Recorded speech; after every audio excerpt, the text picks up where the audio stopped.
책에서 말씀하신 민주주의의 마음의 습관, 이 부분이 새삼스럽게 다가옵니다.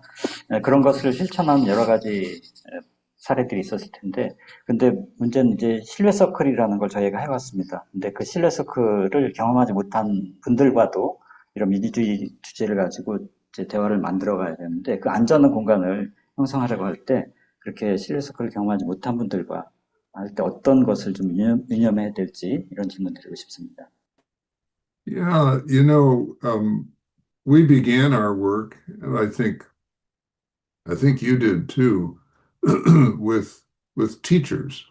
I think many of you are teachers, and we found it important to start with people who share a particular kind of work in the society.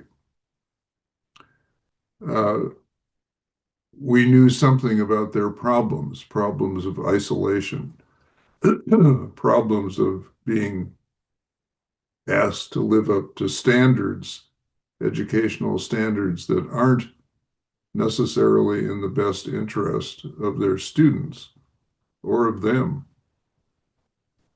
Having to press up against a system that depends too much, for example, on standardized testing, which, as far as I can tell, does no one very much good.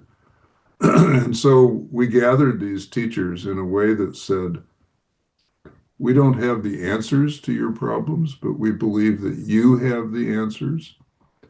And we believe we have a process that will allow you to get at the answers that are within you and between you, that come up from the human heart, the human mind, the human spirit, and that live between us as we engage in deep and meaningful conversation.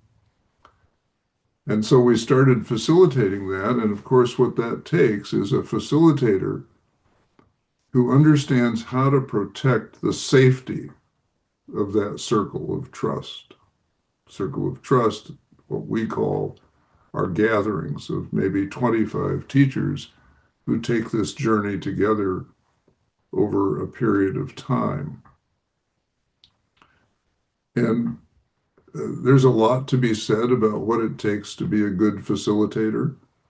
I think you know I wrote a whole book about that called A Hidden Wholeness, in which I spell out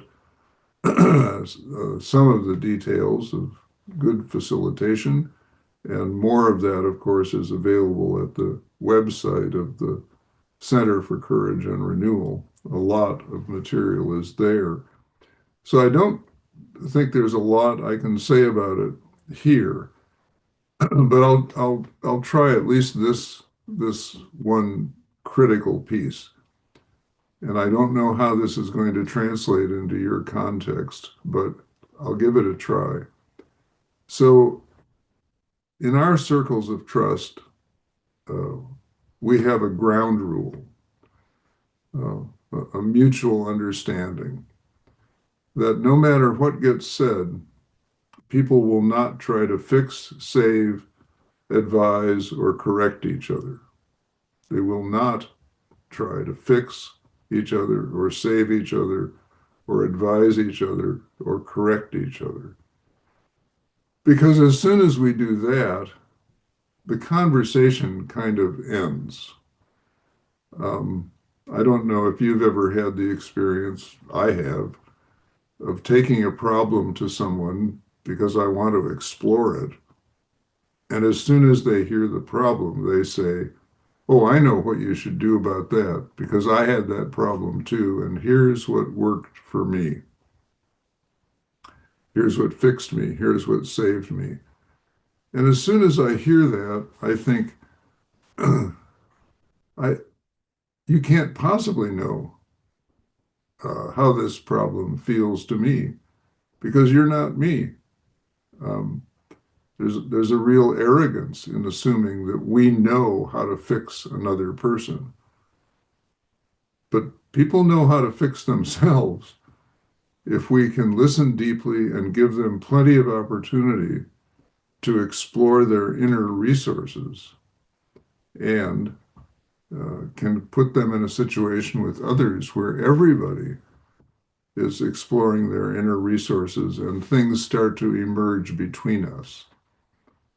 I have a very vivid memory, and again, I don't know if the humor in this will translate culturally, but I have a very vivid memory of the first time I told a group of 25 teachers that we were going to spend 2 years together through a series of 8 retreats of 3 days each. And that during that entire time, there would be no fixing, no saving, no advising, and no correcting each other. Across the circle from me was a man who was a math teacher, and he almost shouted at me, "Well, what in God's name are we going to be doing? You've just taken away the only things we like to do or know how to do."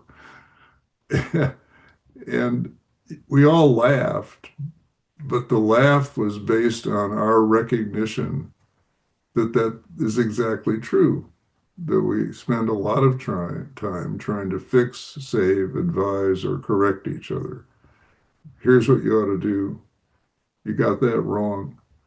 My advice to you is, rather than creating a space of listening where people can come up with their own inner responses to their own dilemmas, which are the only ones that work.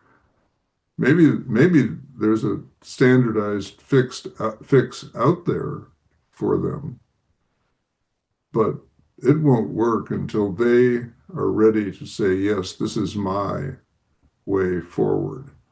So this, it seems to me, is one of the keys to being a good facilitator. How do you protect a space against all of our natural instincts to fix, save, advise, and correct other people? There are ways to do that, but this probably isn't the moment to go into great detail about that.